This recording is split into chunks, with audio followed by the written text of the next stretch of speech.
Lana Bork. My husband and I have been married for 28 years, and we have 16 children.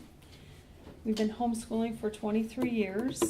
There are 18 of us living in our house. My husband and I, 15 of our children, and his elderly mother that we take care of. She's very dependent, and we take care of her. We have a schedule for that. Hey, that fits in with this sort of thing. So we're going to talk about, why are you not perfect? I mean, are you guys perfect? Like, totally? I'm not, and nobody else is. Hi, you're fine.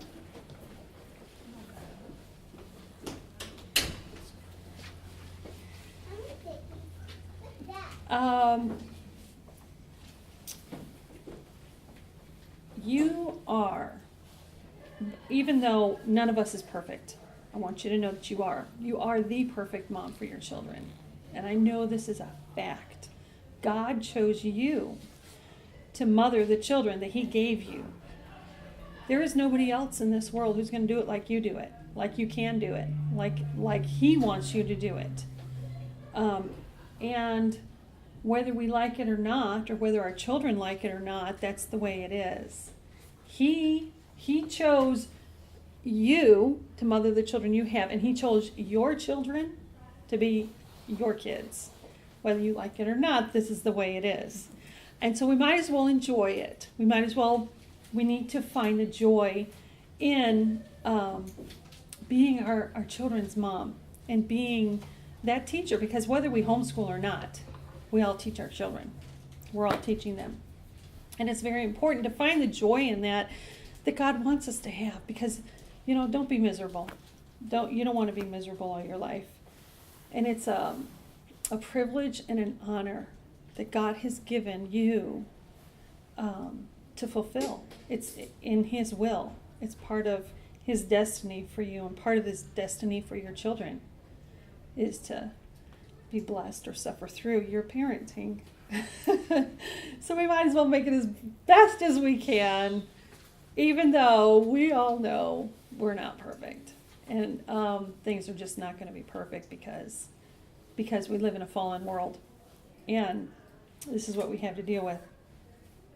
But you can do the job. It's not always easy, of course, but you can do it. I have 9 children in school and 1 preschooler. And I figure if I can do it, anybody can do it. Because I don't think anybody in here has got as many kids as I got in homeschool. I am not super mom. I am just the neighbor next door doing as good a job as I can do. And I'm going to give you, hopefully, some tips and things that I do that might help you to do a great job, do a better job. Is anybody here involved in 4-H?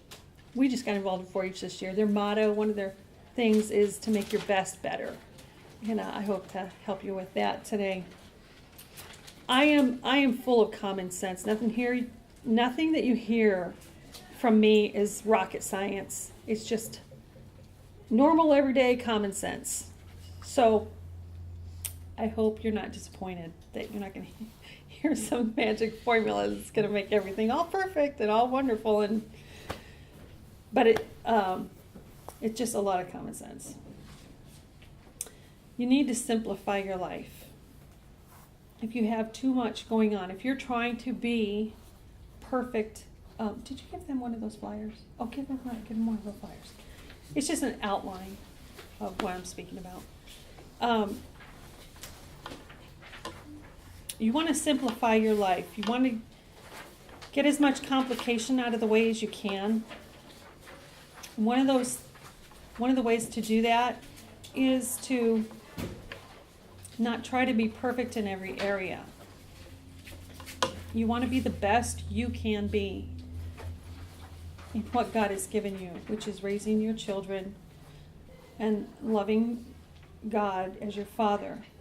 But if you're trying to be absolutely perfect in all areas, if you're trying to have your house in perfect order have all your dishes done and have all your laundry done and all your children have gone through all their lessons and gotten A's on their tests and every meal is fixed at the right time. Your hair always looks perfect. Your clothes are always not wrinkled. You're going to fail somewhere, and you're going to fail hard. It's a hard thing to fail when you're trying to be perfect. So I want to give you some grace. I want you to allow yourself some grace. I want you to be able to just sit back and say, you know what, it's okay. It's okay if my blue jeans aren't ironed. It's really okay if whatever. You choose. You need to prioritize and choose what's the most important thing in this day. And if and when you make mistakes, keep in mind that children are resilient. They will come back. I've ordered the wrong curriculum before and couldn't use it. We were using a very difficult curriculum when my oldest children were young, so I've had lots of years to fail and recoup and fail and recoup, and it just is a never-ending process. So don't feel bad if you order the wrong curriculum. We used to use, the very first curriculums I used were rather difficult. I use Abeka now mostly. I used something similar to Abeka. It was called Christian Liberty. Has anybody heard of Christian Liberty? Yeah, I used mostly their stuff, but it was so hard for me when my oldest child was 7 and I had 6 children. It was really difficult. And then I was pregnant, and here we are still. My oldest is 7 years old. I'm pregnant and have 6 children. This is a really, really hard thing to do because I had no help with anything. I did all the laundry. I did all the dishes. I did all the meals. I did everything that was going to get done. I was doing around the house. Thank God my husband took care of all the money. I didn't have to worry about certain things like that. But I changed curriculum because the one I was using was so difficult. I switched to a curriculum that was much more easy, much more self-taught, and the children were to score their own papers and things like this. And I ended up using that curriculum for 2 or 3 years before I realized that that was a fail. It's okay. Get up and pass them out there. Okay, you don't.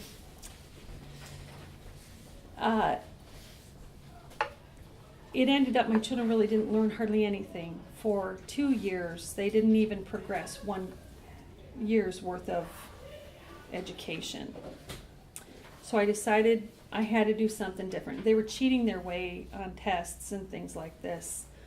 It just was a big, huge fail, and I felt like a miserable failure. So my friend was using Abeka and said, you know, you just should switch to Abeka. And I was like, right, I'm not going to Abeka. It's too hard. It's just too hard. But I knew I had to do something. So I decided then, yes, I would go with Abeka. And I called them and said, I told them what I had done and how, you know, it's just not going to work. I cannot put my child who's supposed to be in 4th grade in your 4th grade program. It's not going to work. And she said, do it anyway. She said, just do it. It's going to be tough for a few months, but you do that. So I did it, and they actually got through the school year, and we got through the whole year and passed. And I mean, the first month, one of my daughters just cried her way through it. It was horrible. Her science especially was just horrible, but it was because it was so hard and she was so far behind. My point in telling you that is, don't worry if you do it wrong. It's all gonna work out. You find that you've done something completely wrong in your home school, just turn and go a different direction and do it. Just do something, but don't give up. Don't give up.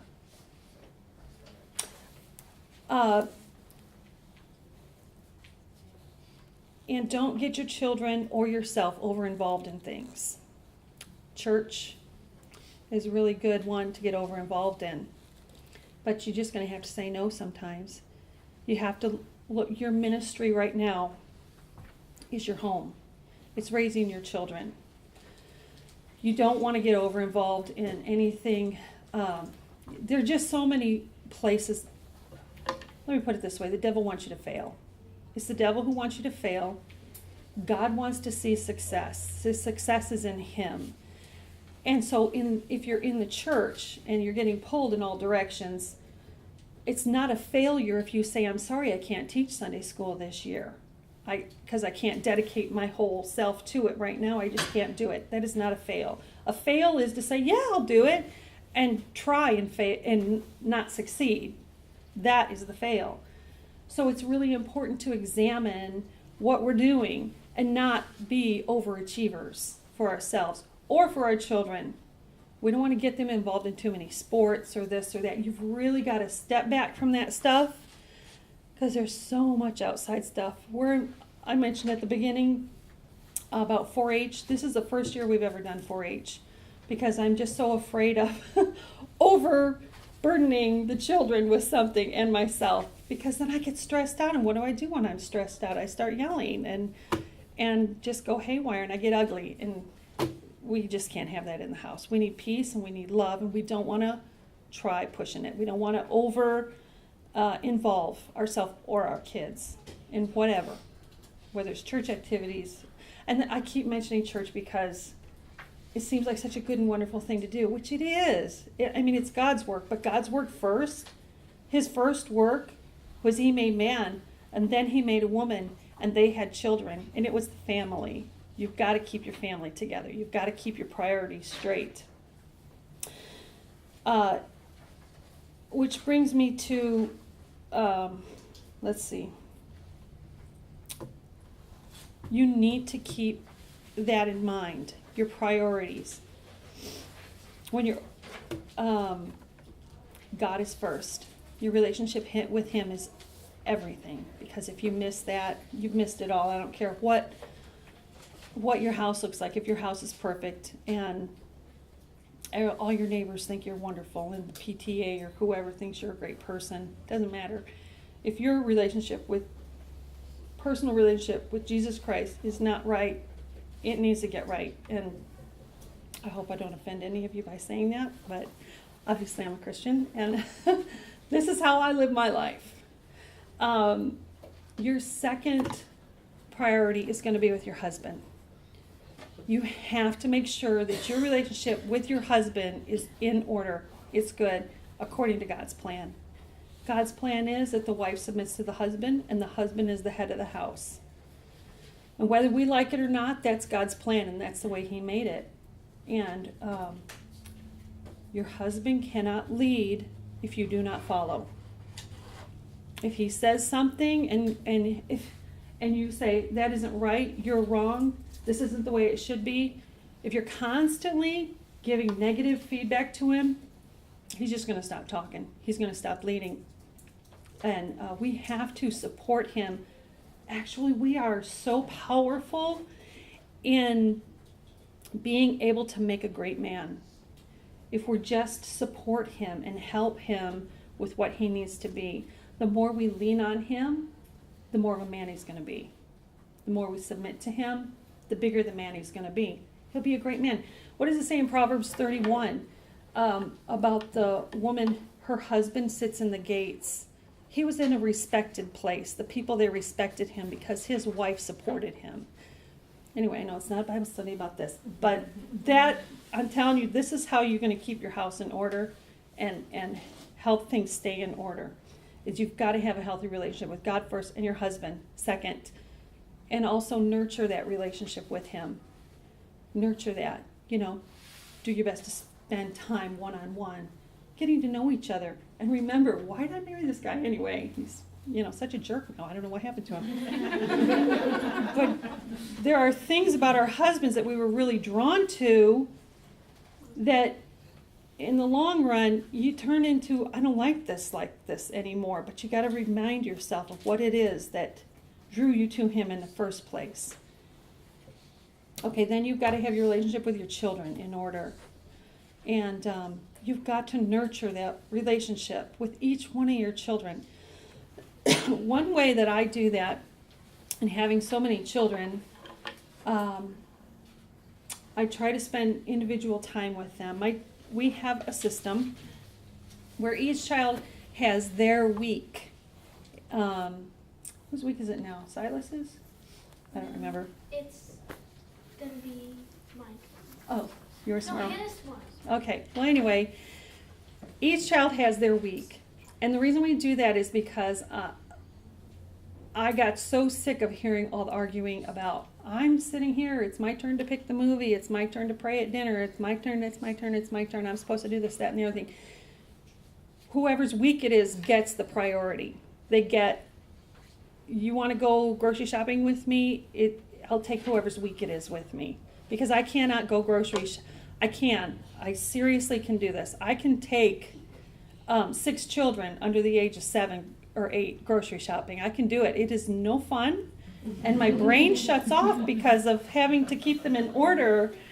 But it's no fun. And now I have the privilege of being able to leave the young ones at home with the teenagers. So what I do is, instead of using that as my escape to get away by myself all the time, I'll take whoever's week it is. We go out to lunch. We do things together. And that's one of the ways that I nurture that relationship. One of my daughters and I have had a terrible personality conflict all our lives. Now, I'm not kidding you. From the time she was like 1.5 years or 2 years old, it's been a battle. And so I fight that problem. I try not to fight her. I try to fight the problem and try to find ways that we have something in common. And so when she was a teenager in high school, that just gave it away. She's not a teenager anymore. We took a cake decorating class together. So we were out of the house, going to a class, doing something together. We learned together. And that really helped our relationship. Let me just say, it was almost a turning point. It really gave us something to hold on to where we could have something in common that we were not arguing about. It's really important to do that, to find something that you do, young child, older child, whatever, you need to.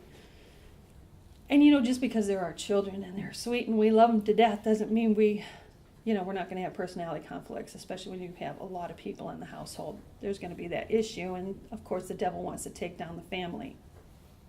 So you need to nurture the relationships there. You need to let some things go for the sake of your sanity. What profits a man if he gains the whole world and loses his soul? It's okay to not have some things. Is your yard really a high priority? Because maybe you could let the yard work go a little bit. If, what I'm saying, if you don't have enough time in the day, maybe the laundry's not always getting done on time, that's okay too. Drawers and closets, they need to get, it's good to have them organized and stuff, but I'm going to give you a little license here. If it's not in perfect order every day of the week, it's okay. It's really okay. You don't have to stress out about it. There's a website called flylady.net. Anybody familiar with her? I love that lady. I never met her, but I love her. I just want to give her a big hug. You want to go to flylady.net. She helps you get organized and clean. And her thing is, you are not behind. Just jump in where we're at and start right here, right now. And she gives you some very practical ways of organizing and cleaning your house and getting things in order. Very, very helpful. Don't forget in all of this to remember why you're homeschooling. What is your basic reason for homeschooling? Are you homeschooling because you want to give your children a better education than what you can get in a public school? Maybe you can't afford a private school. Our reason is because we want to honor God above anything else. And what we teach our children at home, we have a Bible study every morning except Sunday because we're going to church, and we gather and pray together every night before we go to bed. And our Bible study consists of us just reading the Bible. That's what a Bible study is in our house. We read the Bible together every day. 2 chapters in the Old, 2 chapters in the New. We read the Bible together. I don't want to send them off to public school and have that all undone by the teachers and other students and the atmosphere there. That's what's going to happen if I send them off to school. I don't want that. That's my number one priority. So I have to keep that in mind if they're not acing their tests, if they're not up to par to where they should be, if they're not doing their chores or extracurricular activities or something like that to where I think they should be. I have to remember, because sometime, if you haven't gone through it yet, you're going to go through a time when you're just going to say, I don't know that this is worth it. I just don't know that it's worth it. And that's when you need to look back and say, why am I homeschooling anyway? Is it worth it? Are my kids going to, for me, it goes back to character. The character training, are they going to get the character training that I'm teaching them at school? Are they going to get the godly influences at school that I want them to have? At public school is what I'm talking about. They're not. So that, to me, that keeps me on track. Even if, we fail some classes, which we generally don't, and you're not going to. It's going to be okay. Sometimes every now and then I'll go to my husband and say, it's just not working. I'm so overwhelmed, and the children are so far behind in their school. We're like 2 or 3 months behind. I don't know what I'm going to do to catch up. I don't know if y'all have gone through this before, but feeling completely overwhelmed. And my husband tells me, the problem is you're comparing yourself to perfection, and you don't have to make this all perfect. You just don't have to. They're getting their education. So it's good to go to your husband and talk to him, and try not to do it too complaining. But just say, I need help. What am I going to do? The husbands are usually, not always, but usually very encouraging when you need that help. Okay, let's get into schedules. Schedules. Do we hate them or do we love them? I always hated schedules when I was young. I thought they were just a ball and chain around my neck. I'm a free person. I like to just do it. We just do what we're going to do today. It's a beautiful day. We'll go out and do whatever. Having so many children, I have to have schedules, or nothing gets done. We all just go and have fun. I'm the youngest child in my family. My husband is the youngest child in his family. We have way too much fun. And so it's difficult for us, especially me, to get down to business and stick to doing what needs to get done and not just having fun and using paper plates and carry out food and stuff like that. So I want to talk about scheduling a little bit. You use your schedule to keep you on track. It is not a ball and chain. It is, you take the power over your schedule. If you make a schedule for your house, which I recommend everybody does, because children do way better when there's a routine to follow. Routine is the word I like better than schedule. But I have to have a schedule in order to stick to my routine, or my routine flies out the window.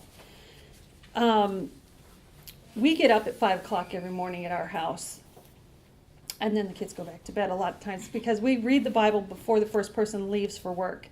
Except for my oldest son leaves the house at like 4 o'clock in the morning to go to work, and my husband said, we are not getting up at 3:30 to have Bible study. So he figured 5 o'clock would be the earliest anybody would get up, of the kids that don't have to get up. So we get up at 5 o'clock in the morning. We have our Bible study. It lasts about 20 to 30 minutes. And then the children go back to bed. And the ones who are going to work or college or whatever, they go do their thing. The children go back to bed for another hour and a half. And then we get up. So this is our day. I would highly recommend this lovely little ditty. $1 is all it cost me. And you can see it's been through the mill. I've taken it on my wall, off my wall, because I showed it people all the time. Several times I've taken it off my wall to show people. This is my schedule for my day, for the children. This is not me personally. But if you have it on your wall, then they're going to see it. Oh, I'll put it here for you, Ben. And then they are accountable to this. And I don't have to be bugging them all the time. I'll say, what does the schedule say? Where do you need to be? What do you need to be doing? So it's not always me saying, do this, do that, do this, do that. 7 o'clock they get up. They're to get dressed and make their bed. They're also supposed to spend 10 minutes straightening up in their room. Sometimes it happens, but sometimes it doesn't. Okay, and then breakfast is at 7:20. Then we have chore time, which they spend 10-15 minutes just cleaning up whatever their chore is. 7:55 is time to gather your books, so you can be sitting down with your arithmetic open at 8 o'clock. Then we have a 5-minute break. I only do school for 45 minutes at a time, one subject, because else they get bored. They get so bored silly. And of course, my younger ones, that's different. They have a shorter attention span. I'm talking about kindergarten. My 5-year-old is a nut. She's a nut. She's a spaz, and she's only 5. I have another spaz in the house. She's 22. I've been going through this for so many years now. But yeah, so we get a break for 5 minutes, and I try to get them to get up and move. Get up and move out of your seat. Do jumping jacks, run around the house, go get a drink of water, go to the bathroom, do something. Then we do language or grammar, 45 minutes, and then another 5-minute break, then spelling, then a 5-minute break, and then science, and a 5-minute break in history, and then it's lunch break time. They don't necessarily finish everything. They don't finish everything in that time frame. Some things they'll finish, and it's a good goal to have. Again, this is not a ball and chain. It's not a club to knock them over the head with. It is, you really need to try and get this done so you don't have schoolwork this afternoon, because if you get all your stuff done, and the perfect child would have it all done, but I don't have any of those in my house. Maybe you do, but I don't have the perfect. You have a perfect child. No. Oh. No, but where did you get the class schedule? This came from Target. Target. I have seen it. I got it from Target. You know what? In the fall, Target has $1 deals. Do you guys have a Target in Cookville? No. No.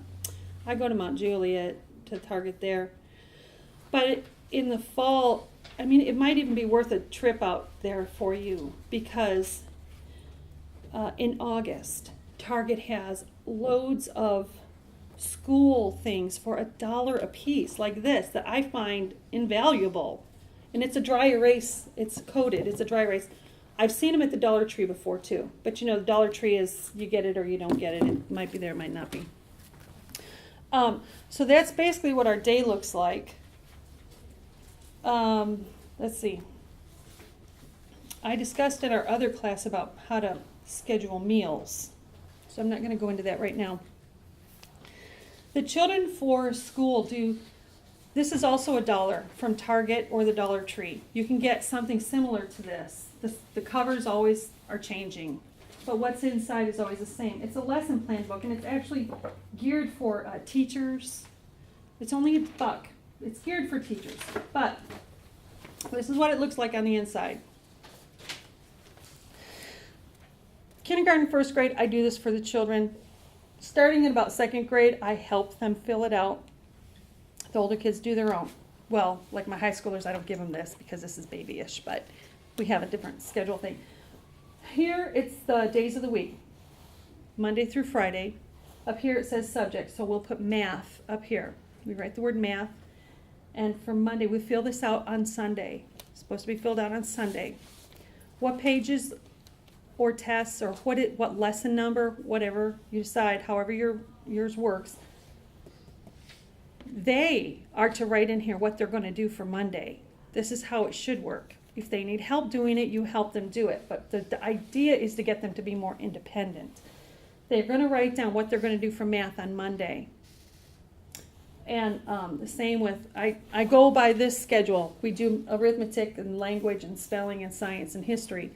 And write down what they're going to do. You can do this one day at a time. So like, let's say they're going to do pages 70 and 71 for math on Monday. When they're done with that, they draw a line through it and they write down on Tuesday 72 to 73 or test number 4 or whatever they're going to do on Tuesday. This makes it really simple so they can do it themselves. Or what I do with my kindergarten, first grade, I'll write the whole week out for them all in one shot, because that's easier for me. But the children can do this on their own, and it's only $1, only $1. From the Dollar Tree or Target, They have them every fall. I can always find them. So that's a really great idea. You can also print those out online. You can. You can print them out. Only they cost more than $1 for me to print them out. Yeah, the price of ink is so horrible. I hate that. I love all the online things that you can print out, but they just cost me a fortune to end up printing them out. Well, not a fortune, but more than I like to pay. Okay. How can we deal with negative influences in our world? We want to keep sanity in our home because the world is pretty crazy. This is like one of the top most important things. You want to keep the world influence out of your home if you want to keep sanity in your home. If you want to be the person in charge at home, don't let somebody else take charge of your home. Like I said, we read the Bible every day. I think that is very, very important, and you will be shocked to find out if you did this every day, like we do, two chapters in the Old Testament and 2 chapters in the New Testament every day. You will be shocked how much Bible your kids know. They don't have to go anywhere to learn it. They will just learn. They'll just pick it up just by reading it.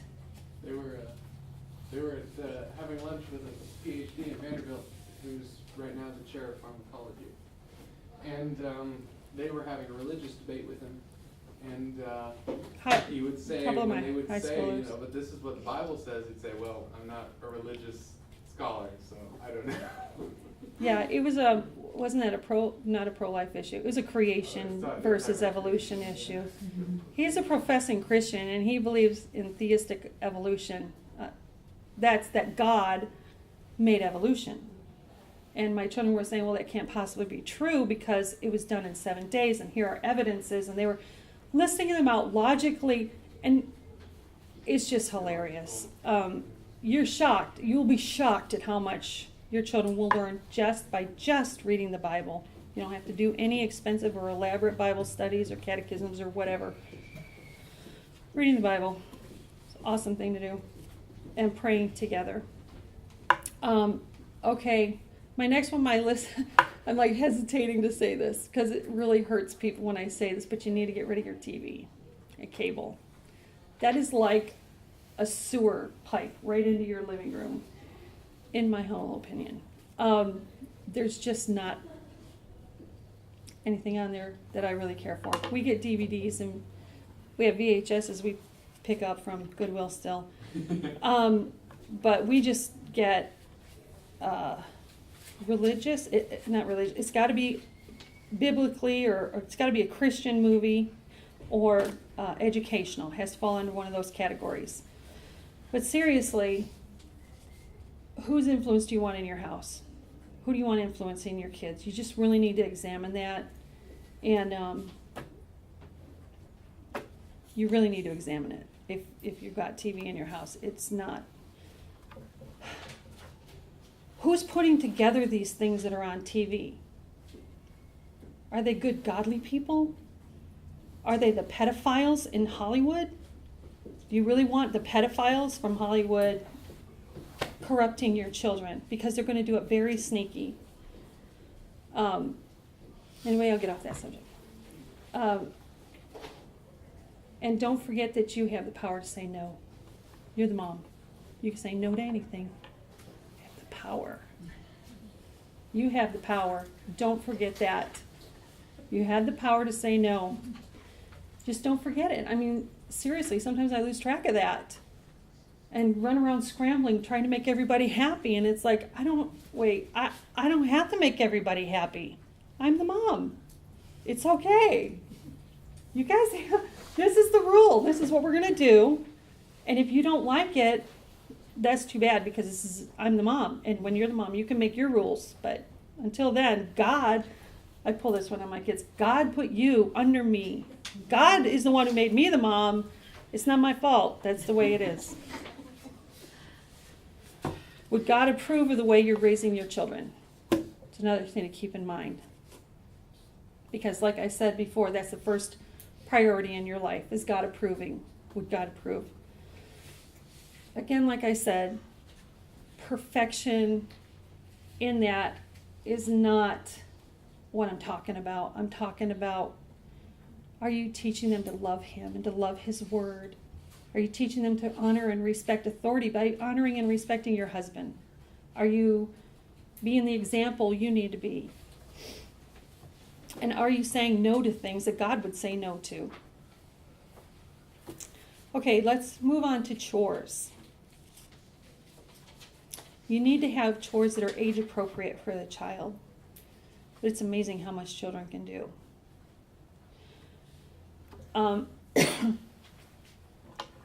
We do apprenticeships in our house. For example, I have my 15-year-old daughter on laundry right now, and her 7-year-old brother is her helper. So she's teaching him. Hopefully she's a good influence in the area, but it doesn't always work. But we do apprenticeships if you've got older children helping out with the younger ones. I learned years ago, a friend of mine said, when you put your dishes away, put your plates and cups down low, because if you want the children to do the dishes, you don't want them climbing on cabinets and dropping glasses and breaking them. So it's okay to put your dishes in the lower cabinets if you want to. It's really okay. You're the mom. It's okay. You can put the dishes wherever you please. Isn't that nice? Isn't that power? Just because your mom put them up high doesn't mean you have to. You could put them down low. My mom thought I was nuts because I took all the cleaners.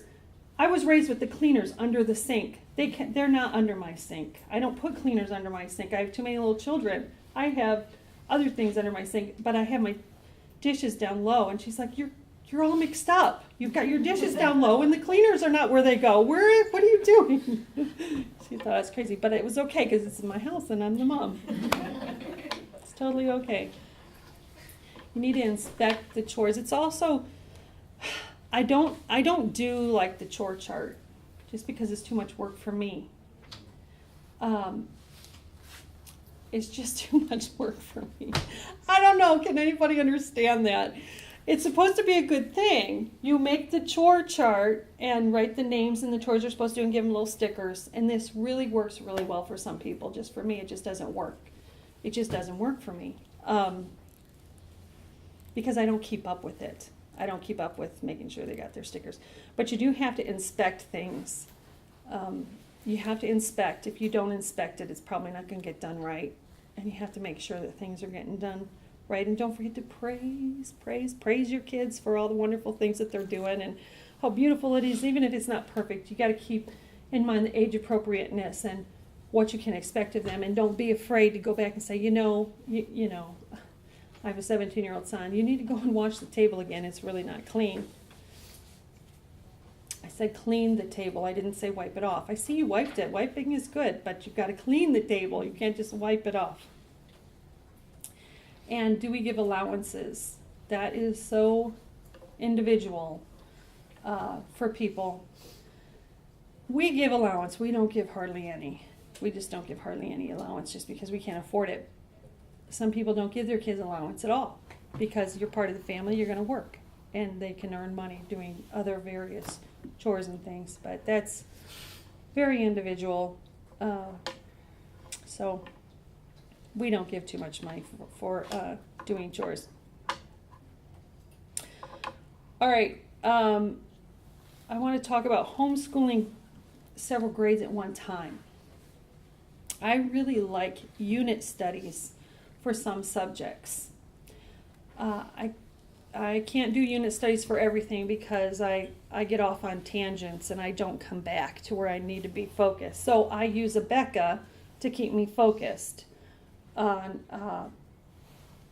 where I need to be. But then I'll use unit studies for history particularly because I really enjoy studying history with the children. And Greenleaf Press is what I use, and I really like their curriculum. But history can be a lot of fun, and history was dry and dull and boring to me in school, but I really enjoy it. I really enjoy it now, and I want my children to too. We read biographies, and we read other books about history, and we try to make it more fun. That way I get everybody up through 8th grade in history in one swoop. it's all together. That's one way we do it. Otherwise, we have a dining room table that seats 12 people, and everybody sits there with their books. We have I didn't bring one with me, these plastic basket things from Walmart where everybody keeps their own books and pencils and stuff in. And they have that, and they just put, do their subject and put it away when they're done. It's the way it's supposed to work anyway. Usually the books are all over the table by the time we're done, books everywhere. Now, what do we do about schooling with preschoolers in the house? This is tough because I hate to be the one to break it to you, but there's no magic pill for making everything perfect when you got a preschooler in the house. If you're trying to teach your older children and you have a young one, I'd like to be able to tell you, just put a table there and set them down and give them this, and it's all going to be good, and you'll be able to work with the other kids, but it's really hard. It's very distracting. It's good to have a table that I sit like at the end of the table, and if I have a table here for my 3-year-old with things for her to do, it's a constant trying to keep her busy with her school books and stuff. But that's just the way it is. And, she's pretty happy, and sometimes I tell her to go off and go play with her Duplos, and she'll go play with her Duplos, or dollies or something. But what works the best for me, I think, is finding different activities. If I can just keep her occupied, and make her sit still. You can sit still for 10 minutes. Don't get out of that chair for 10, 15 minutes and stay there while I'm helping somebody else. That's an okay thing for her, in my opinion. She doesn't necessarily think it's okay, but I think it's okay. It's okay. She can do that. There's busy bags, where you have a bag full of stuff to pull out. And then when she gets bored with that, you put that coloring book back in and you pull out a puzzle and give it to her. Put that back away and just have a bag or a box full of some stuff that she's not allowed to touch other than at school time. This is your school box. And that helps. Okay, learning style and teaching style.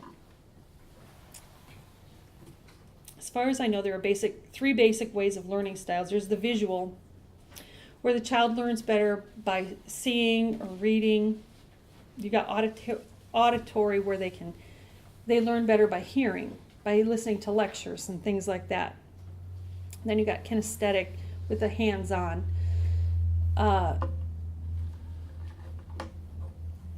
The way I like to teach, especially kindergarten and first grade, is by using every sense that I can possibly involve. And then they really learn it. Me saying things, having them repeat it back, having them touch things and move things around and do things to learn the concept, whether it's learning phonics or numbers or whatever. It's best to have as many senses involved as you can. You're going to learn more. They're just going to learn more, as many senses as you can have involved. Now, I've read books about you need to find your child's learning style so you can teach them properly. That doesn't work for me. Whoever wrote that book wasn't teaching 9 different children in 9 different grades at the same time. So instead of looking for my children's learning styles, I look for my teaching style. And whatever teaching style works for me, that's going to work for the family, because that's the only way we're going to be able to do it. And the way that I showed you that we do it pretty much is what works for us. Yes, ma'am? Okay, go ahead. I'm going to get a drink. Nothing's changing.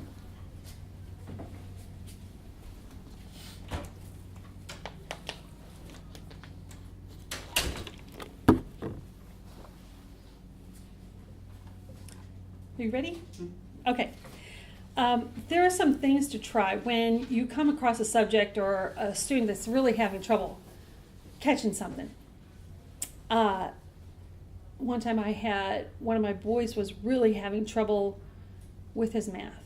He would just pore over it for hours and not do anything. So I took him out. We went out to a restaurant and we got lunch together and we pored over the book there. It was very motivating for him. Or you can take a child outside and just go sit under a tree or on the porch or something like that. try a different setting if your child's really having trouble. Or take a break, like I have in my schedule. You can take a 5-minute break. Say, get up, and I sometimes have the children run around the house. We don't have a fence around our house, so I say, go run around the house 3, 5, 10 times, depending on how bad the kid is being. How much energy they have pent up inside, I should say. Or maybe someone else can reach your student better. Okay, could be an older sibling, could be your husband, could be your mom or a neighbor, or you could try somebody else to try to teach a subject. And sometimes that really hurts us moms. It's like, I can't do this, and why can they teach it and I can't? Well, it's okay, because we're not perfect and we can't reach everybody with everything anyway.